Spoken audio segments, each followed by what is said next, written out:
Le conseil de surveillance de Meta a reproché mardi aux plateformes du géant des réseaux sociaux d'accorder un traitement de faveur aux contenus problématiques publiés par des politiques, des patrons, des célébrités et d'autres personnalités. Le conseil est préoccupé par la façon dont Meta a fait passer ses intérêts économiques avant la modération des contenus, a asséné l'entité qualifiée d'indépendante, mais financée par l'entreprise. Dans son rapport, elle appelle à une refonte significative du programme de double vérification baptisé Crosscheck pour le rendre plus transparent, plus réactif et plus juste.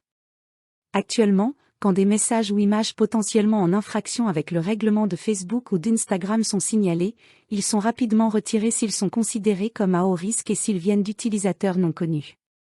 Mais si leur auteur est présent sur la liste blanche, ces contenus restent en ligne le temps d'être examinés de plus près, un processus qui prend en général plusieurs jours, et parfois plusieurs mois.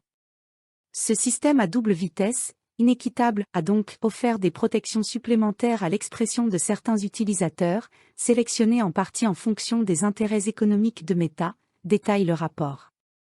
À cause de Crosscheck, des contenus identifiés comme contraires aux règles de Meta restent visibles sur Facebook et Instagram, alors qu'ils se diffusent de façon virale et qu'ils pourraient causer des dommages, admoneste le conseil de surveillance.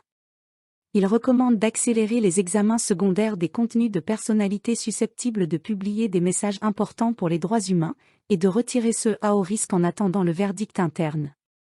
Il demande aussi à l'entreprise de publier les critères d'éligibilité pour bénéficier du programme, et d'identifier publiquement, sur les plateformes, les comptes des utilisateurs concernés.